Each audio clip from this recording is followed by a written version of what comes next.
Another we welcome you. We are today another market update. As you know, this is a monthly presentation that we make. We take a look at the market. We give kind of where we think things are heading economically and focus on a topic.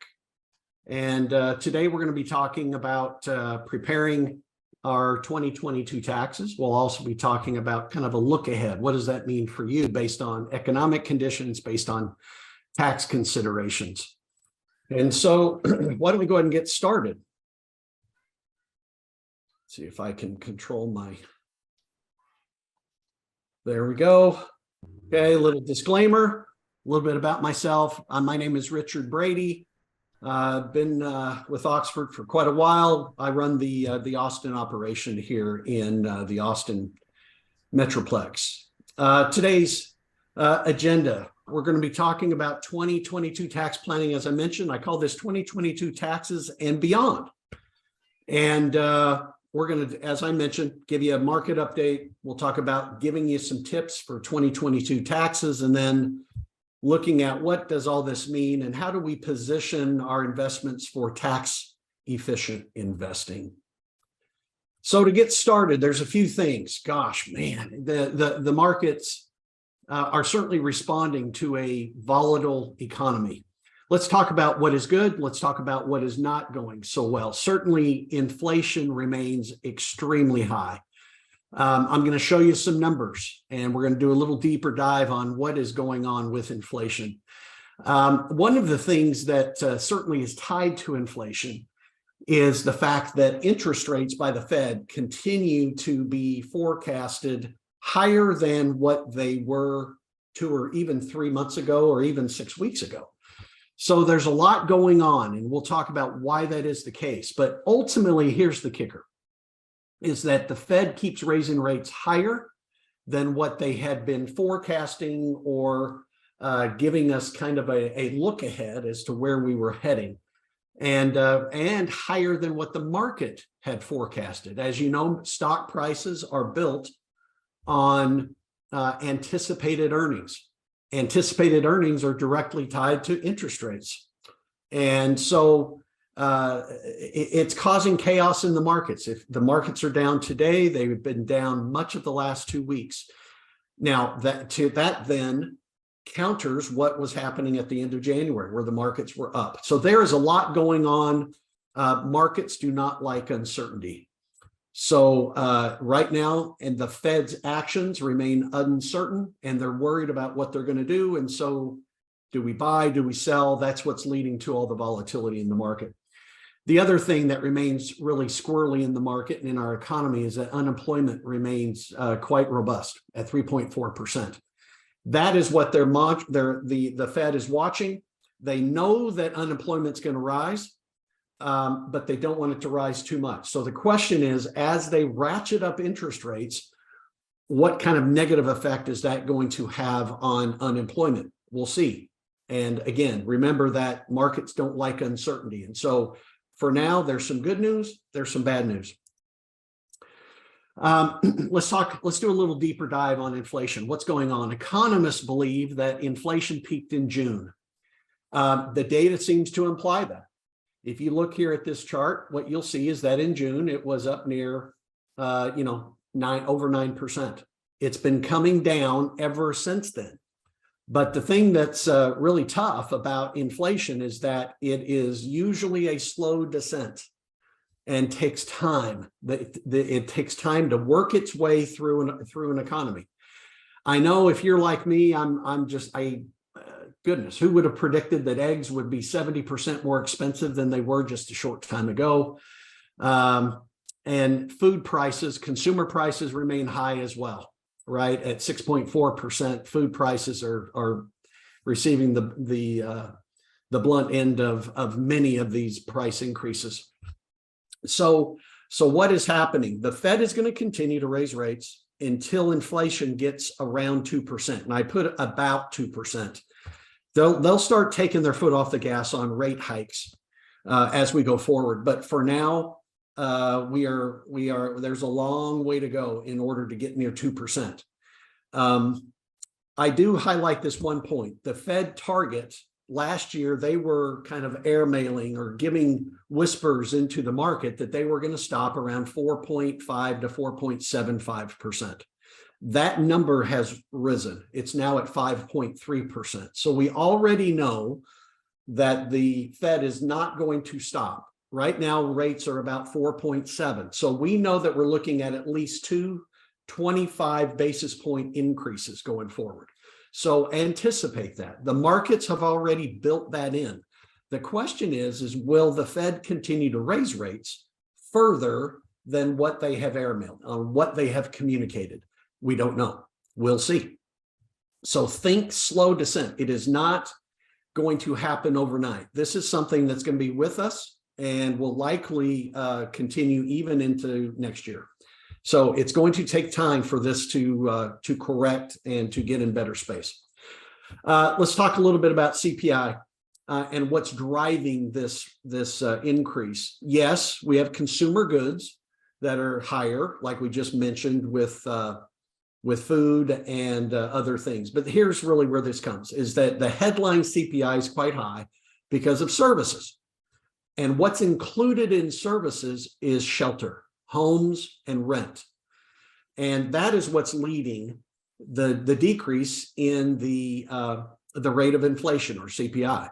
Now, the problem here is, as you can see, the steep rise in the curve line going back to 2021 and this headline CPI number is that it's going to take time. It usually takes 9 months there's a lag effect. There's a lagging indicator, and home or what is called shelter it's going to take 9 months to reflect that in the CPI number. So we know that home sales are drastically lower. We know that rents are tanking at the moment. They're significantly lower than they were just 4 to 6 months ago. But the indicators are not going to reflect that for another 6 to 9 months. So just know that the numbers are not going to improve anytime in the near future. All right, so we have a mixed message here with the economy. This may be the strongest recession ever recorded. That's kind of strange, isn't it? I mean, but we have record unemployment or unemployment at 3.4% at this point in a recession. Never seen before. Recessions usually drive unemployment way up. We've not seen that. Other indicators that I highlight here on this slide is that consumers are less delinquent on their credit balances, meaning with high employment or low unemployment, people are able to pay their bills on time. So consumers are paying their bills, which is a positive sign for the economy. Real GDP, which is a measure of economic growth, came storming. It's up to 2.4% versus 0.7% just in early January. What that means is that the economy is humming. Things are going well as far as economic growth. I did also read this morning, let me share this, but consumer expenditures are also on the rise. The other one that this graph represents here on the bottom right corner is that manufacturing numbers are predictive. They're predictive of recessions. And then as manufacturing jobs or manufacturing numbers decrease, that always predicts a recession. And our manufacturing numbers, as you see on that far right side on this slide, those numbers are not looking favorable. Our numbers are starting to slow down. So it is a mixed bag. There is nothing clear right now as to, are we in a recession? If we are in a recession, how long is it going to last?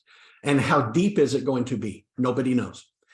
The Fed has a very difficult job ahead of them to try to balance those competing priorities. Okay, I cannot talk about the economy and the markets without even mentioning the yield curve. Let's talk for a minute about the Treasury. A yield, when you hear the term yield curve, basically what we're talking about is you and I have the ability to buy bonds from the federal government. We can buy bonds of varying maturities. Most of the time they are 2-year, go up to 30 years. But what they do is they look at the 2-year versus the 10-year.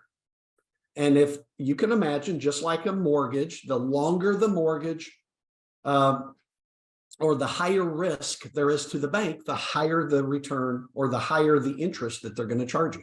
It's the same thing with federal U.S. Treasuries. The longer the investment, the higher the expected rate of return on that investment.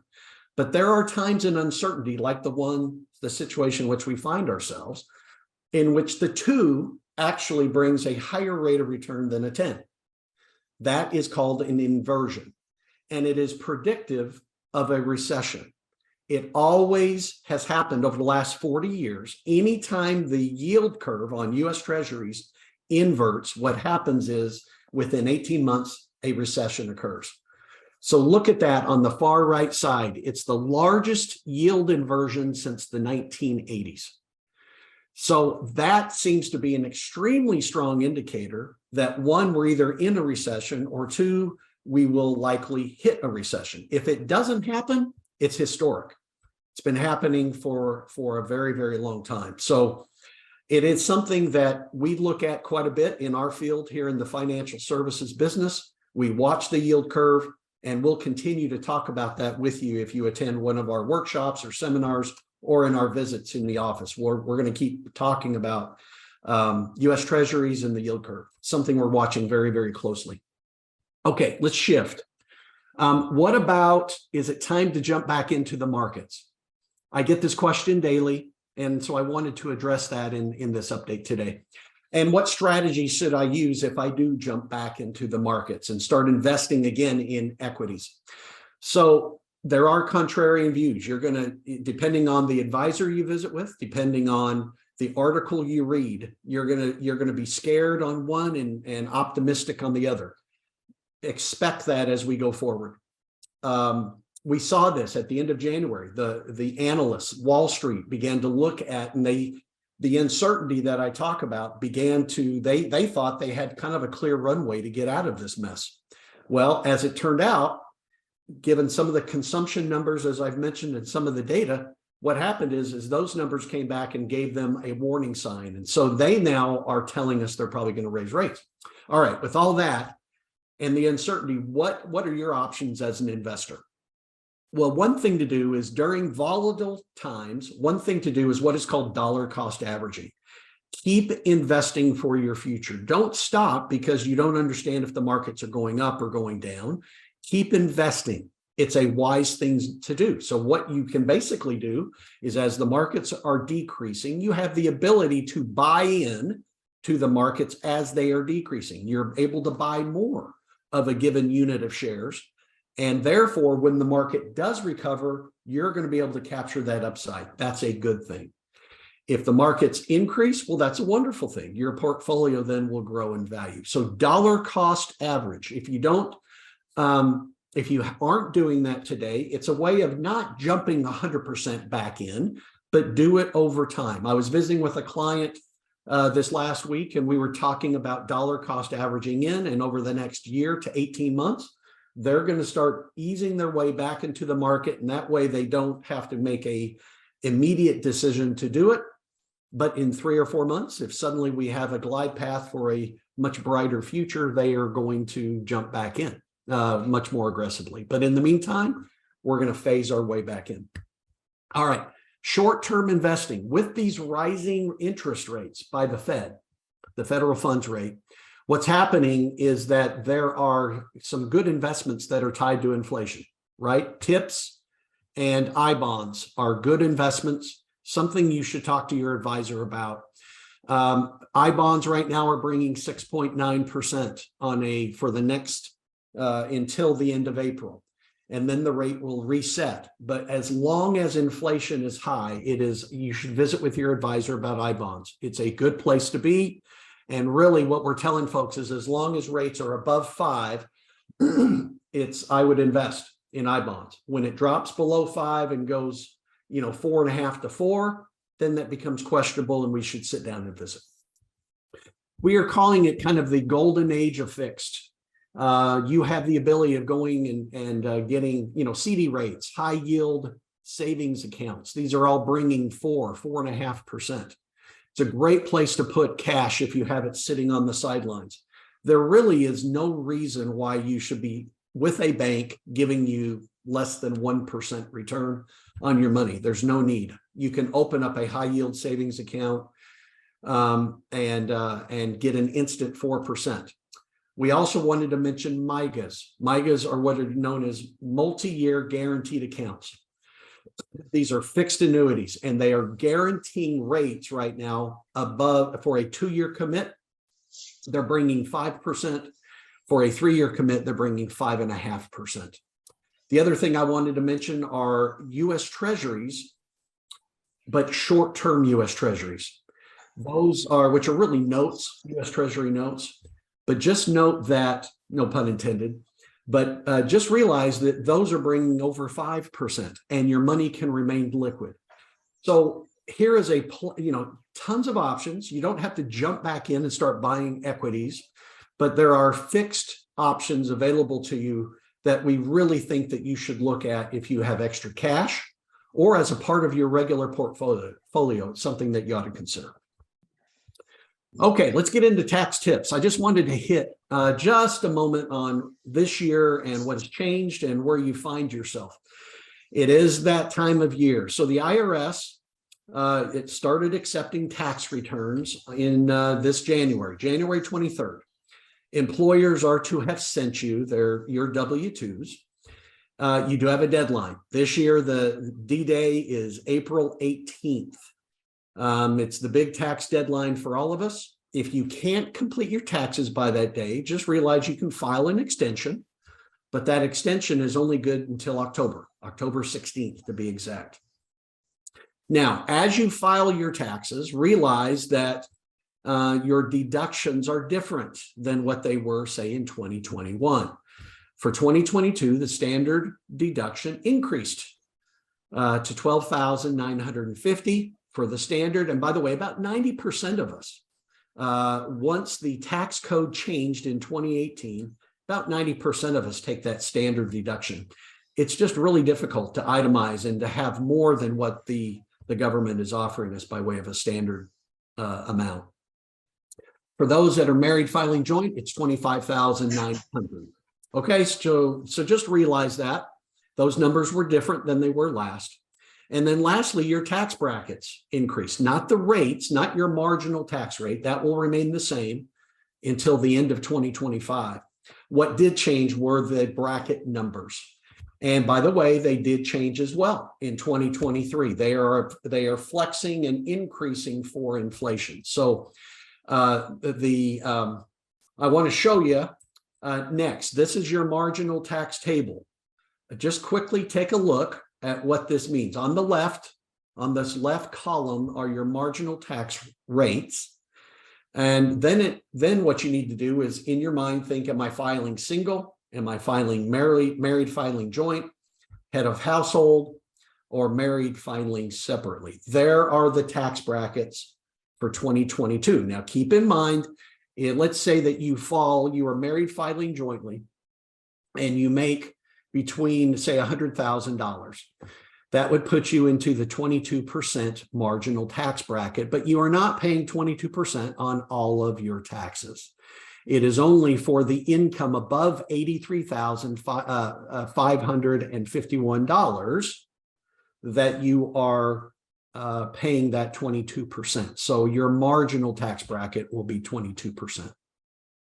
So I just wanted to leave that up there, make a mental note so you can see where your tax bracket is for this year. All right, as we go forward, well, I wanted to highlight this, I guess. The IRS is warning folks to expect a smaller tax refund for 2022. And there's two reasons why. You can imagine with all the stimulus money that was thrown around during COVID, there were no economic impact payments for 2022. So taxpayers won't get an extra stimulus payment.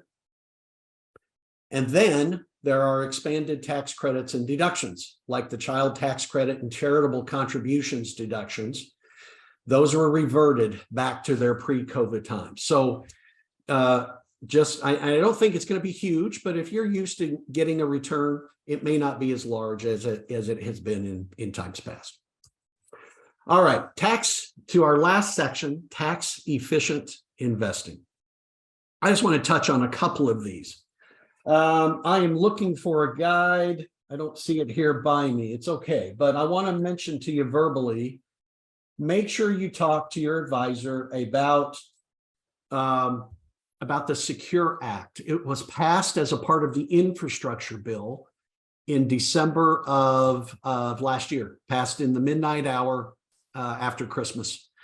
And it was part of the $1.7 trillion spending infrastructure bill, but they have modified a number of strategies tied to investing and retirement planning. There's a lot, especially on the amount and some of the flexibility. Now, let me give an example. 529 accounts, investing for your grandkids or your kids' college education. Well, many folks, when they put money into a 529, what happens to that money if their child decides not to go to college? Well, in the past, you didn't have a lot of options. It had to be used for college-related expenses.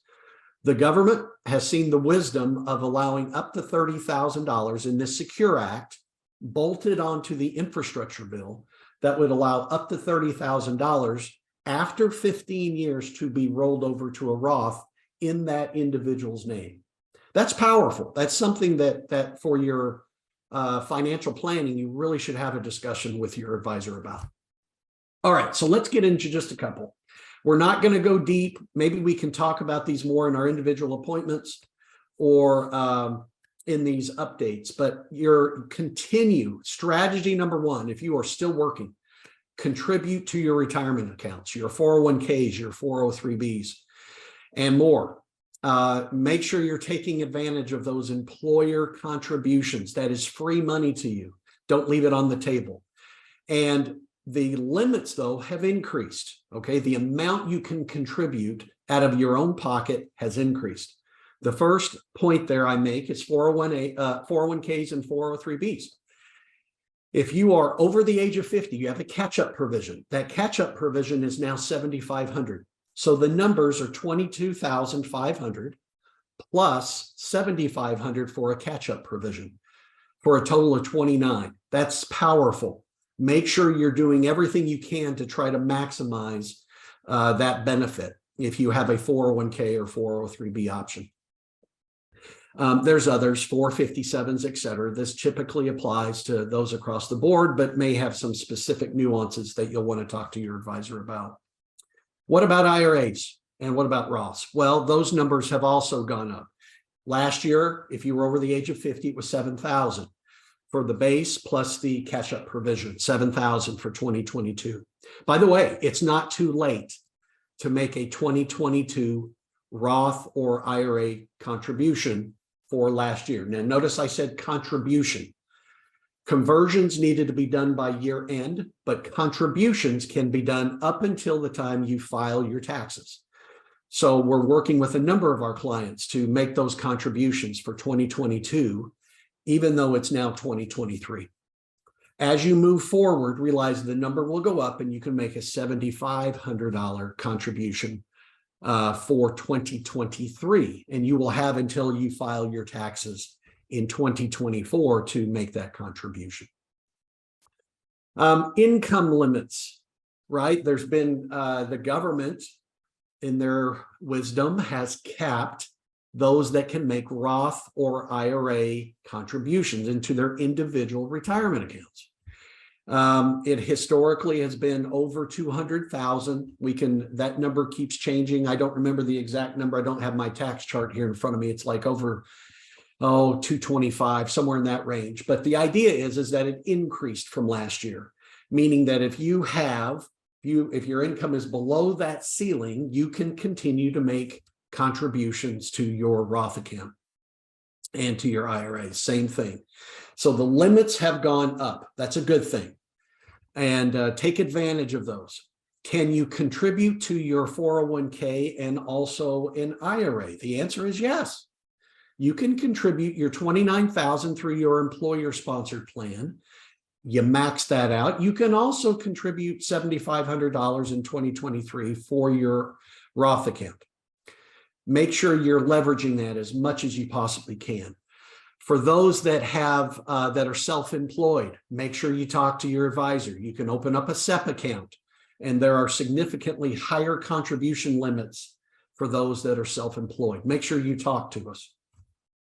The key point that I want to leave with you is that a big part of your tax efficiency is putting the right investment into the right kind of account. We believe that taxes are going to go are on sale, and we know that right now, written into the tax code, is going to be an increase in tax rates. Those marginal rates that we looked at just a minute ago, those rates are going to increase, and they're going to increase January 1 of 2026. It's written into the code. So taxes are on sale. Make sure that you're doing everything you can to do Roth conversions. If taxes are going to go up in the future, you might as well pay tax. I know that's a bummer. It's a painful thing to do, but paying your tax now is a better thing to do. While if you're in the 24% tax bracket, and in 3 years from now, you'll be in the 32% tax bracket, you may want to look and talk to your advisor about doing Roth conversions. Roths are absolutely something you want to consider. And much of Roth contributions is tied to tax planning. So it's something I did want to make sure that I put a plug in for in this material. That is the end. I think that is wanted to thank you for attending. If you have any questions about the economy, about the markets, about the direction of your portfolio, please feel free to reach out to us. If this is your first time attending one of our market updates, we do these monthly, and our topics change depending on the time of year and those things that are coming up in our near future. I'll stick or stay online here for a little bit if anybody has any questions. Let me take a look here at the chat and see.